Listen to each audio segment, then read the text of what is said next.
Great. Oh, yeah, I forgot that it says that. It's always every Zoom meeting that I have and it gives that speech. I'm like, oh yeah, I forgot then. That's what it sounds like. Yeah, it's really nice to see you guys. Like Alyssa mentioned, my name is Berna, and let me know if you guys can hear me okay. Just give me a thumbs up. Yeah, a couple of more people may or may not join depending on coming out of the keynote speaker a little late, but I'll just get started anyways for the sake of time. Like I mentioned, my name is Berna, pronoun she, they. I am the Climate and Equity Associate at Greenbelt Alliance, which is a local land use policy organization in the Bay Area. And before I go deep into what we do, I just want to say that I'm so excited to be here on this fall morning where I can finally wear a sweater in the Bay Area.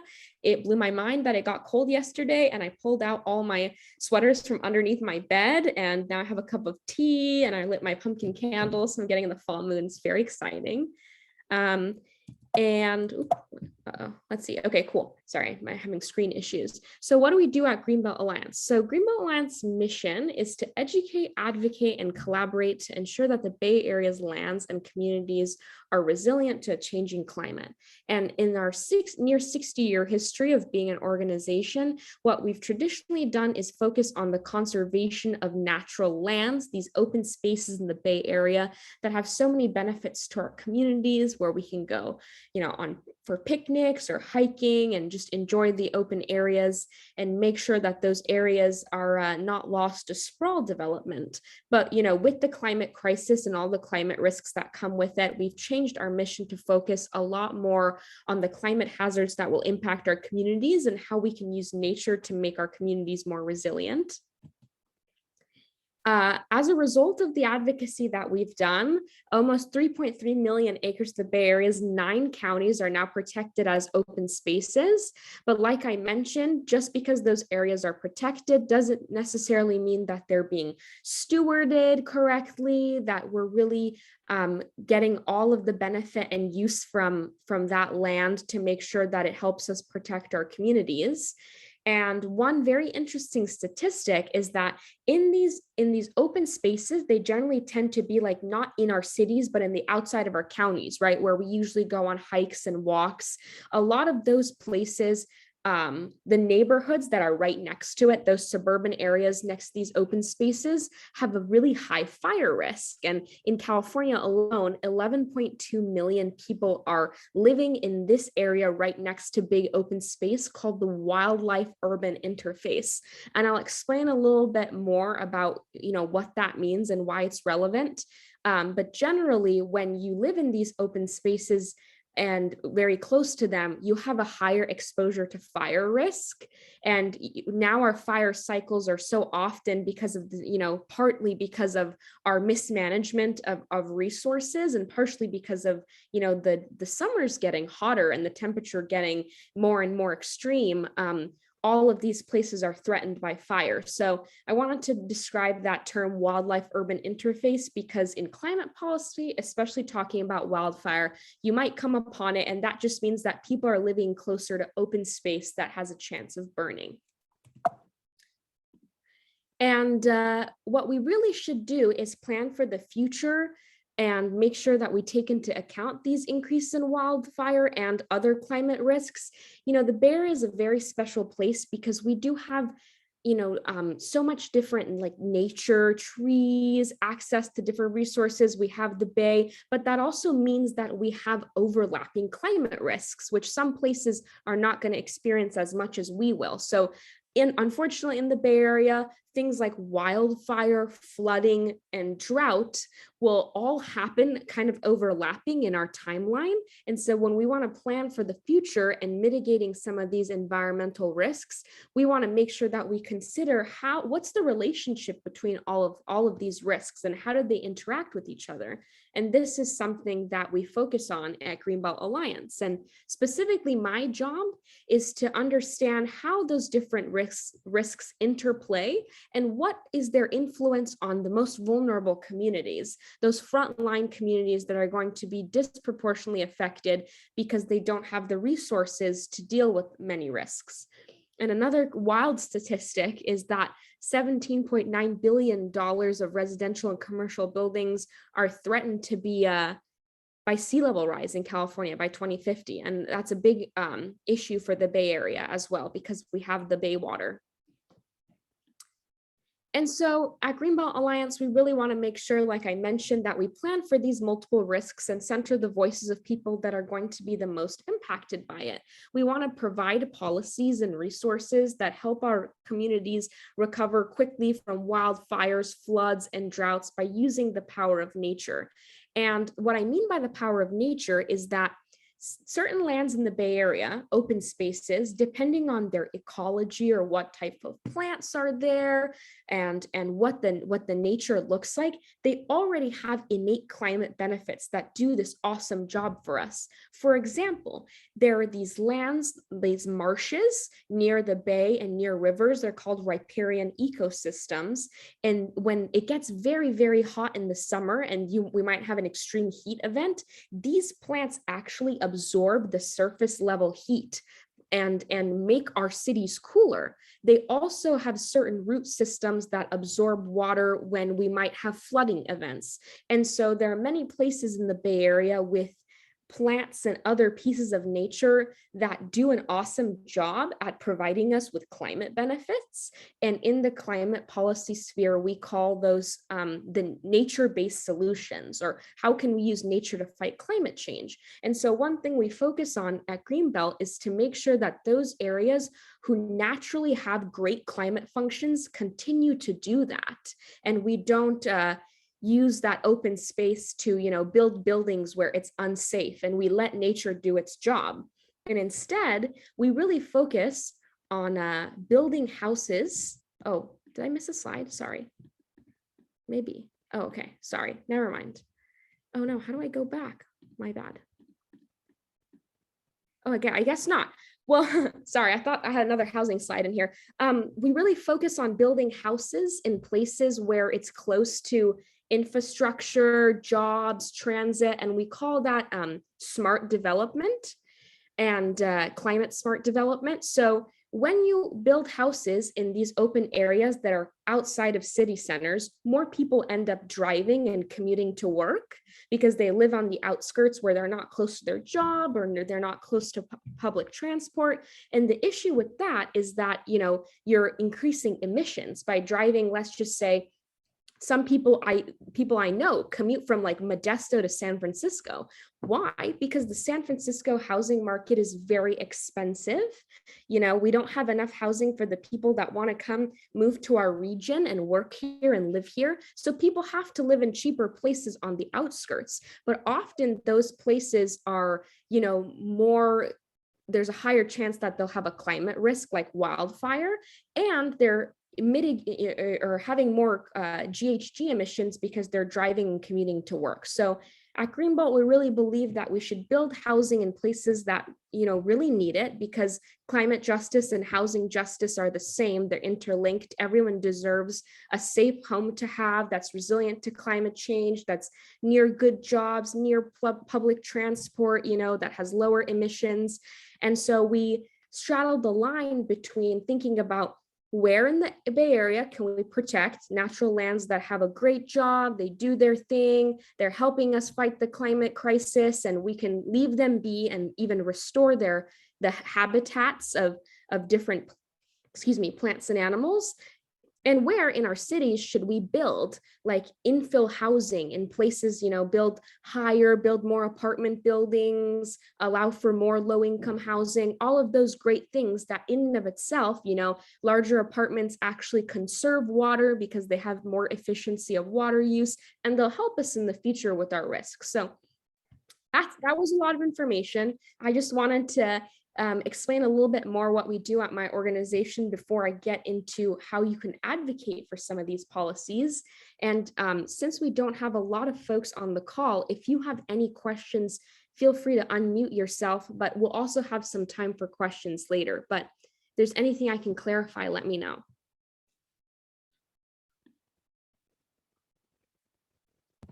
I have a question. Sure. Hang on, I'll remove the spotlight. So You mentioned there's a lot of valuable aspects of, nature surrounding, like our area in the Bay Area. How would you recommend like prioritizing the uses and to make it like how can we make politicians and people see the value that goes beyond, economic Yeah, benefits? that's a fantastic question. So that's something that my organization tackles with every day, and we do different research on different risks and how nature can help us with those risks. Unfortunately, well, I mean, it's unfortunate for me because the money conversation is always something that comes up, and I care more about my community's resilience than money. But of course, economics is important, and there are a lot of new tools now that measure the economic benefits of nature to climate change. And Stanford is actually doing a very interesting study about it. So I definitely say just talking about the value of these places isn't completely off the table, but a lot more research is being done on the benefits of using these lands to protect our communities. And we're doing some of that in my organization. For example, the name Greenbelt Alliance, the Greenbelt is a term for land use that's anywhere that is like open space, and it can be like a green golf course, it can be a park, it can be a little walkway by your house, it can be big open spaces. All of those are considered green belts. And we did some research that found that when you have high fire prone places, for example, and you have like a green belt between your house and your community, and let's just say your neighborhood park and the fire area, in fire instances, that park, and depending on what plants are there and how you manage it, can actually protect the whole neighborhood from burning down because it acts a buffer between big fires. And so more and more research is showing up on how to use what we already have, especially with nature, to protect ourselves. So to answer your question, I'd say just educating folks on how we can use nature in our benefit, go to city council meetings and explain, like, have you guys considered this, or what are we doing about nature-based solutions, would be the start of it. And a lot more research is being done. And this presentation is actually about giving public comment about these issues, which I will get into. And so we'll do some examples together of what that looks like. And hopefully you'll learn a little more exactly on how you can advocate around these nature-based solutions to politicians. But I would say really elevating the new research that's coming out, going to city council meetings and saying, have you considered like using our natural resources? And also protecting against building houses in places where it's, against our climate goals. That's a very big key. When there's this term called sprawl development, and all it means is this fancy terms that's saying like putting houses in suburbs and growing out of the city into natural lands. Of course, we need to accommodate people that want to move to our beautiful region and deserve a house, right? We have a lot of houseless folks in our community, and I am all for building housing, but there's the right type of housing to build, right? Near opportunity, jobs, grocery stores, affordable housing, letting people live in more climate dense housing. And then there's housing that people build, like in the suburbs where their houses are going to burn down in a couple of years, unfortunately, and they're single family homes. So you're not, getting the most climate benefit. And I'm not saying that everyone who lives in a single family home is like, doing something bad for the environment. But when we're planning for making more housing, it's that consideration. So I'd say also learning a little more about that topic and advocating for housing justice as climate justice, and saying, let's build in our cities. Let's give people public transportation. Like, I want to take the bus to school or to work and, lower my carbon footprint. And there's plenty of policies that we can get into, but those are just my general thoughts. And so to follow up on your question, let's figure out how we can do this. And so to get into that, today I'm going to teach you a little bit more about what policies cities use to tackle these questions. And I just want to ask before I go into it, how many of you have heard of these different plans before? Yeah, you can show with a raise of hands, or awesome. Or you can, if you don't want to be on camera, feel free to just give like a thumbs up from the comments in the Zoom, no problem. So that's awesome. The majority of you have heard about these plans. These plans are kind of like the roadmap cities use, and I'm going to dive a little deeper on how to dissect these plans and do advocacy around them. So today we're going to talk about climate action plans, general plans, and hazard mitigation plans. So the first one is a general plan.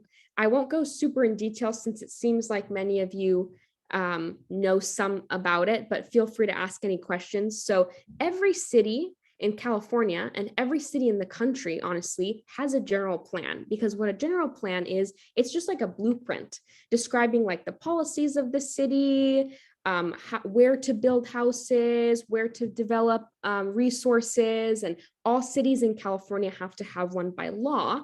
And the different chapters of a general plan are called elements. So when you hear about plan updates, many times you'll hear about the different elements, and they're talking about these different sections. And so the ones that are mandatory by law in California are listed here where it says key elements. So land use, transportation, housing, open space, conservation, safety, noise, and environmental justice. And actually, all of these weren't a part of the general plan. Some of them got legislated in as a requirement when new laws were passed. For example, when the California Senate Bill 1000 was passed, this environmental justice bill in 2016, it added that you have to have an environmental justice element in a general plan. So these are just the different topics that are included in your general plan, and general plans tend to be updated every 10 to 20 years. And because of that, when there is a chance to make comment for a general plan in your community, you should really think about, either sending in a comment or engaging in the process, because the policies that people decide about, right, during this like general plan edit or update will influence the politics of your city for the next 10 to 20 years. And so it's a long time in which we'll experience more climate risks, which is why if a plan like this doesn't talk about climate change at all, right, it's very important to make sure that we hold our electeds accountable and that climate change is mentioned in these plans, because they're going to be the blueprint for the future for our city and what we do to fight the climate crisis. Any questions about the general plan? Oh, yeah, go for it. Are the general plans only on the city level, or would, like, for example, Biden's infrastructure plan or the Green New Deal also be considered a general plan? There are definitely types of plans that also include some of the same issues that we have here mentioned in the city general plan. Counties and regions also have something similar to a general plan. They'll do like a county-wide plan and it'll cover some of the same topics. I know the Bay Area counties all have their own version of this, and the cities have a separate version, and they have some similar policies. But with federal legislation like the Build Back Better and the Green New Deal, some of those things will go directly into law and influence everything down to the city general plan. And some of them will just be recommendations that cities should do and funding opportunities. Because as you can imagine, with all these different diverse topics, to actually make all of these things climate smart, it's going to take a lot of money. So with infrastructure plans, the government generally gives you some opportunities to apply for a grant to help you with local or regional projects. But they're similar in theme, they cover the same topics. So another common plan is the climate action plan. And interestingly enough, you legally are not, it's not like in law to have a climate action plan in California. So it's not mandatory to have a climate action plan. What is mandatory by the law is that every city has to have what they call a climate vulnerability assessment. That just means that cities need to discuss where climate risks are going to happen and plan for them, and that's in the law. from the state of California. But what's not in the law is to talk about emissions and decreasing emissions. So the state of California doesn't say like, hey, city, you have to have a mandatory law mapping how you're going to decrease greenhouse gas emissions. It's recommended, but it's not in a law. But many of the climate action plans, that's their motivation, right? It's a roadmap to how they're going to decrease greenhouse gas emissions. So that's mitigation and protect folks against climate risks, which is adaptation. And up here are some of the general, where it says key details, some of the general themes of climate action plans. And not every plan is exactly the same, but these are usually the most common ones. And you can see a lot of them have to do with decreasing greenhouse gas emissions. So when it says buildings, it's like, how do we make green buildings and decrease their like electricity use or carbon output? When it's talking about wastewater management, there are questions like, how do we sustainably reuse water and make sure that we are protecting our resources? And in the food question, a lot of the times, it's not just access to food, but it's about, food is like a major emission, like emitter of a greenhouse gas, like a lot of food waste is. So how do we compost food, recycle food, and use our food better and grow energy efficient food? So these are all some of the things, depending on where you live, that might show up in a climate action plan. Any questions? I had a question. So in terms of like the climate action plan, and you talked about food, are they like, I don't know about this for like Bay Area, but are they like trying to have people eat more sustainably as well by like having certain foods be seen, or how are they dealing with that a little bit more? Yeah, so every city does it a little differently. I think what they do when they talk about food is like a lot about like the composting and recycling food. But another thing that cities are grappling with, and I don't know in detail about like a city in the Bay Area, but I know that like Alameda County, for example, has this agricultural plan, and I'm going to be on a committee to talk about like more sustainable agriculture. And one of the questions that comes up is like, how do we increase having locally grown food in markets for people? Because it's awesome. We live in the Bay Area. There's a lot of local regenerative farms around. Like if you drive down Highway 1 and go to Pacifica and to Pescadero, for example, they have a bunch of regenerative agriculture farms. I just visited one for work the other day. It was super cool to learn more about how we can sustainably farm and have local foods grown in our community put back into our communities. But the issue with that is like, it's a little bit expensive, right? Like if you go to the store and you see like the organic grown foods that are locally sourced, like they taste awesome, they're good for you, but they are more expensive than like the mass produced food. So something that cities are considering is like how to get these healthy local foods in an affordable way into the community and use that as a climate strategy. And I, don't have like an example from any one city off the top of my head, but I do know that another issue, and it's not a climate issue, but it's related, is some of our communities have food deserts where the only accessible food is like the snacks you can get at 7-Eleven, and you don't have healthy options near you. And so that's why planning is also important, because in the city, everything gets planned, including where you put your grocery stores, right? That goes into general planning. And so when you advocate for these things and you advocate for climate in these meetings about plans, you can also advocate for things like, why doesn't this community have enough grocery stores? Or why doesn't this community have enough trees to make shade? And all of those issues are very interconnected in terms of improving our community's health. Anything else? Okay, I'll move on to the hazard mitigation plan, the local hazard mitigation plan.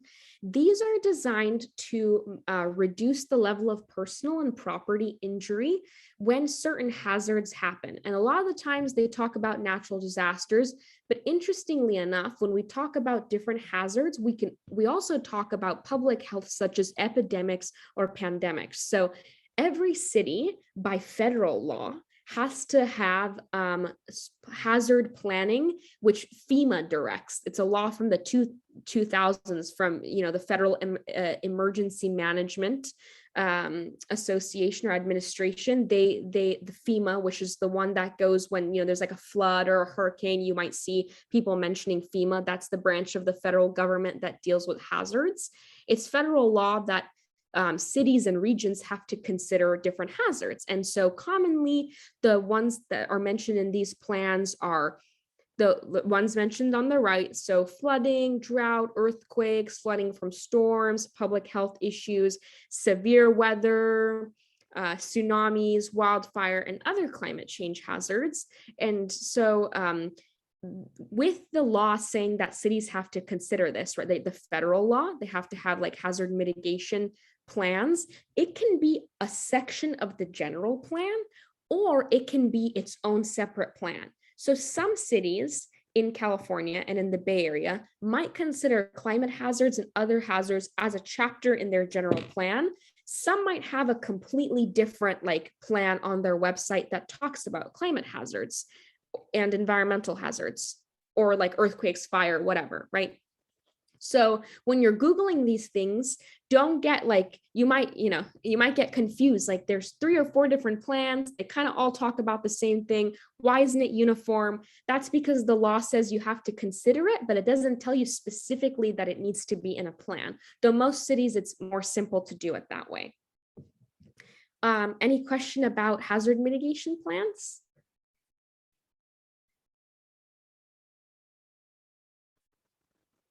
Okay, cool. So how do all these things work? This is so many plans, plan for this, plan for that. Like, how are they related, right? What's the deal here? And so the interesting thing about these plans, besides being the roadmaps about how we deal with different issues, and to give you an example of what I mean by that, in a hazard mitigation plan, it talks about everything from like where to build to, protections against these risks, like do we need a seawall, stuff like that, all the way to like, if we have an earthquake, where is the evacuation route? How should people drive out? Or if we have a bad smoke day and people are really getting like poisoned by like some bad smoke outside, how do we send an alert to let the Bay Area know that we're having a bad smoke day? All of those questions are also generally considered in hazard plans. So it's not just talking simply about the risk, it's also how to protect communities. And the thing that can be complicated sometimes, like I mentioned, they have these updates sometimes every 5 years, but usually they're a longer period of time. Like they'll update every like 10 or 20 years. Sometimes they have these section updates at the same time. So one city will be updating their general plan, their climate plan, their hazmat plan at the same time, or they'll be updating a certain section of the general plan. Let's just say California passed a new law on housing, which it just did, SB 9. SB 9 makes it so we don't have single family zoning anymore, right? And I'm not going to get like very deep into what that means, but it means that like we can build in certain areas. It doesn't always have to be just one house for one family. We can build more apartments. So because that influences general plans, a bunch of cities in the Bay Area now have to update the element or the chapter in their plan that talks about housing to reflect the difference from the state. And so if an infrastructure plan is passed at the federal level, or let's just say we get the Green New Deal at the federal level and it mandates certain policies, it makes it so we have to do stuff, then these plans would get updated again, right, to reflect federal law. And so there's always a lot of updates, and because they're super important to how the city is designed and directly influence like where your grocery stores are going to be put, like whether or not you have trees in your neighborhood, all this stuff, I highly encourage at my job, and I organize people to give public comment, to go to these meetings where they talk to the public and say like, hey, we're going to update this plan. Here are the policies. Do you guys have any thoughts? And discuss how you feel about the policies. So today, we're going to learn about how to get involved in these plans and how to give public comment and what policy advocacy looks like. And I am sure that some of you have probably already gone to a city council meeting and given comments. So if this is redundant, sorry, I hope it's good practice though. And so the many different ways you can get involved during an update is to sign a petition. For example, my organization, Greenbelt Alliance, consistently puts out letters and petitions when there's a general plan update and the city, let's just say, forgot to talk about the nature as a solution to climate change and using nature. So we craft the letter and we say, sign on to tell the city of blah, blah, that, you know, we need more trees or we need to use nature as a climate tool. And then you can sign on to one of those letters. Or you can write a letter yourself and send it to city council. You can organize with your community to write a letter and talk about issues directly in your community. You can reach out to your elected officials. And I'm sure some of you know this, but I just want to, tell you again, if you reach out and send an email to a city council member where you live, they are required to get back to you at some point because they're your elected official. So if you ever send an email and say like, hey, so-and-so, like, hey, council member X of like city X, I'm concerned about this, sooner or later, someone will get back to you. So please feel encouraged to, send emails. And one of the most powerful things you can do is give public comment at a local meeting. So I'm going to get into a little bit more on how to give public comment, and maybe we'll do a little bit of an exercise together. But are there any questions or anything that's come up so far that I can clarify? And let me know if I'm talking too fast. I can also tone it down a little bit too. I have a question. So often speaking in like public settings, especially if you're in front of a large group of adults and you're like youth and a teenager, that can be really intimidating. What would be your advice on how to like gain confidence and feel more comfortable in that setting? That's a great question, and what I'm about to answer in the next couple of slides. So, before we go deep into like the technical way of how to do it, I just want to, I'm sure you've heard this a million times, but I think it's worth repeating. I'm also a young person. I graduated from college last year and I'm doing this job that I'm really passionate about, organizing people about climate issues. But even I, with like some more education on climate change and doing policy, get intimidated giving public comment, even though it is my job to do so. I go to a lot of different places in the Bay Area and recommend how cities can do better on their climate planning, right? And one of the best pieces of advice I've gotten that really helps me is that when we talk about, ageism and being young, and like, you might not have the technical language to say something, so you feel intimidated, or, you think these people, because they're politicians or they're elected, they're there to make the community better for you. It's literally their job to listen to you and to make sure that your home works for you. And everyone, no matter the age, has lived experiences that are relevant to the climate crisis, because we're all going through it, right? When we have those big summers with smoke everywhere in California, we feel like we can't breathe or go out and take a walk. Those are all valuable and valid lived experiences. So what I would say, like that advice that I tell myself is like, you would never, bring another young person down by saying like they don't have the experience or expertise or whatever. So why would you speak to yourself like that? And I say that because in all transparency, I'm someone who suffers from anxiety. And it's very hard to have anxiety, but be working in climate change, because so often you're like so overwhelmed and you feel like older people don't listen to you. But especially with city council meetings, it is your right as a citizen of that city to mention about something that's going to impact your life for the next like 20 years. These plans are really how our cities are designed. And also my cat is about to Zoom bomb. Please sit down. Thank you.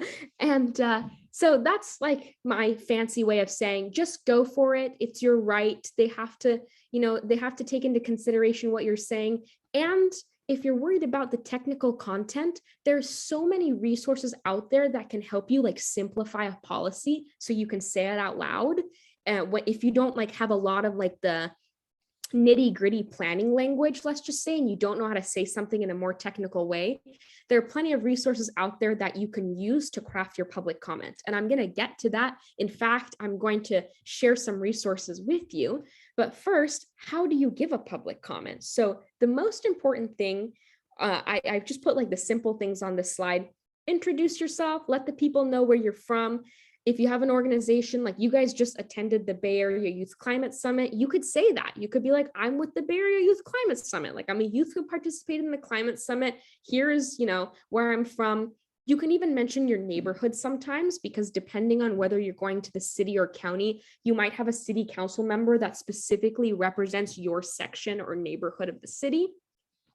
And then talking about your issue, be very clear. I'm here to talk about how we should build more climate smart, affordable housing in downtown.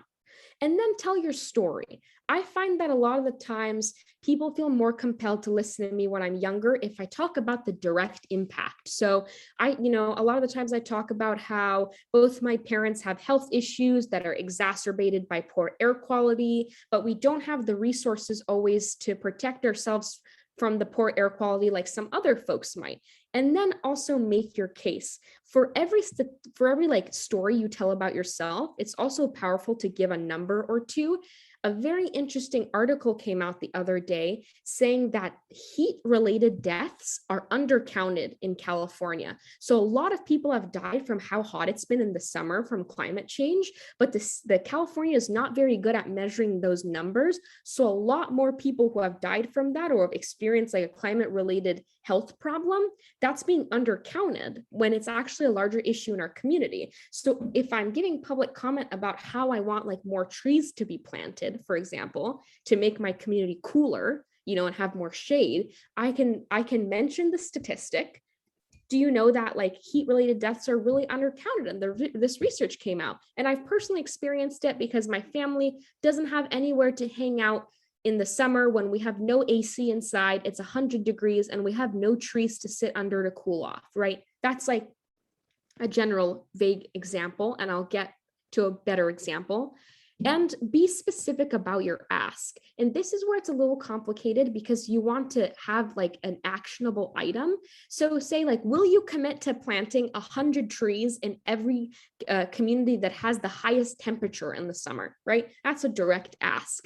And you can Google climate policies to advocate around. So if you like want the structure of a direct ask, then there's resources online that give you like the number of like how many trees should be planted or what climate resource we should use. But if you don't have the exact language, please don't get intimidated. Your story is powerful enough and it's value enough. And every single comment you make, they write down and have to address in the plan somehow, some way to get back to your comment.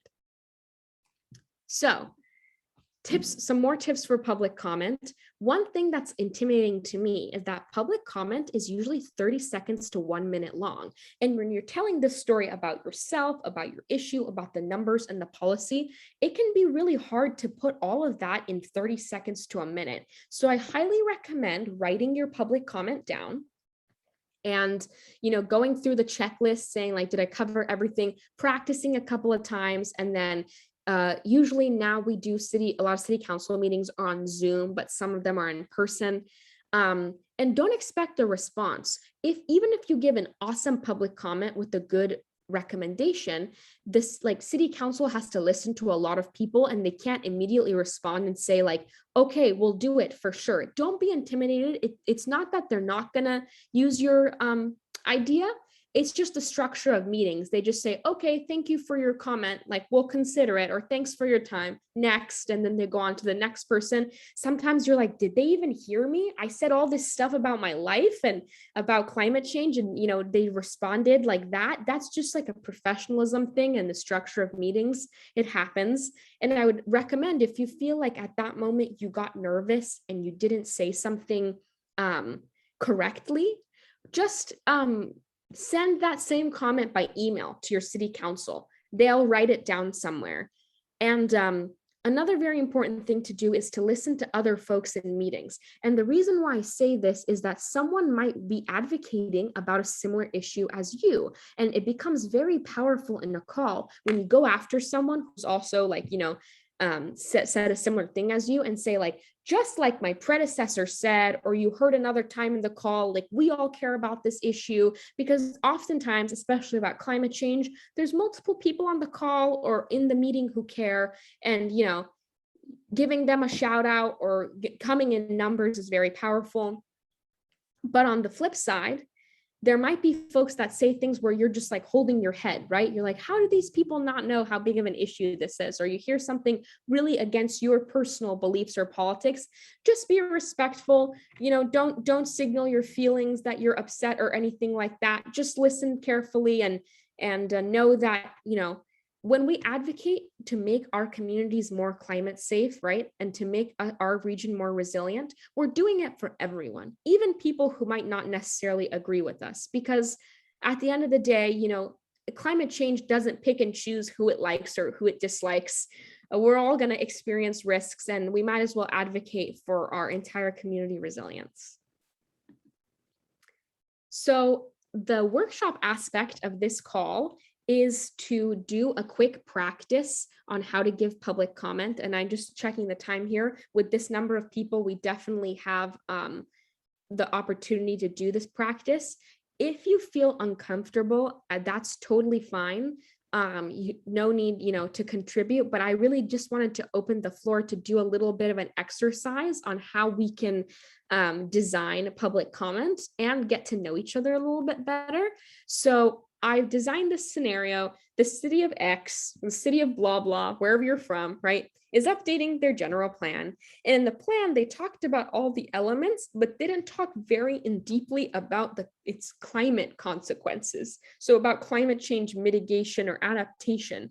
And you want to tell city council that, these policies matter and that you should consider climate change policies. So we'll do a little workshop on giving a practice public comment on this. But first, just to paint you a picture of how I would do it, here's my public comment. And I would say, good whenever the time is. Right now, it's about to be afternoon. So good afternoon, City Council. My name is Berna Idris. I live in Oakland and I work for Greenbelt Alliance. Thanks for letting me speak to you today. I'm here because I'm concerned that your general plan update doesn't adequately address equitable access to open space and green areas. I live in a community that's severely lacking parks where people can cool off on a hot day, enjoy fresh air, and have access to natural resources. Studies have shown that living near nature can significantly increase your well-being and make you more resilient to climate change. Yet low-income communities often live in areas that don't have enough parks. I urge you to include a policy on how you will secure adequate and reliable funding for the development, rehabilitation, programming, and maintenance of parks, community and recreation facilities, trails, greenways, and open space areas, especially in areas that low-income residents and people of color reside. So here I'm talking about where I'm from, what I'm about, some general statistics about why open space is important and why I care about it, and then a policy recommendation. And here it's funding parks and open spaces and making sure there's equitable access to them. So, next slide. I was going to put folks into breakout rooms, but I think with this number, we can just do it all together. Here are some scenarios in which we can practice crafting public comment. And I don't want to put anyone on the spot, but I'll just open the floor. Would you guys like to pick one of these and then we can design one together and practice it? Or does anyone feel comfortable like taking a couple of minutes and seeing if you can like design your own public comment about one of these scenarios? How does everybody feel? Actually, the next workshop starts right about now. Oh, okay. So I think we're a little short on time. But if you do have this like slide or like tutorial to put in the chat, and people can access this later if they do have intentions to go on to city council and make a public comment in the future. But unfortunately, we don't have the time to go around with the people in the room. Okay, no problem. I'll let me just flash my email really quick. And if any of you have any further questions, or if you want me to help you with public comment, or if you want a copy of this, Alyssa, I can send this to you and you can send it to the emails of all the participants. Or if you have more questions about my job or giving public comment, please feel free to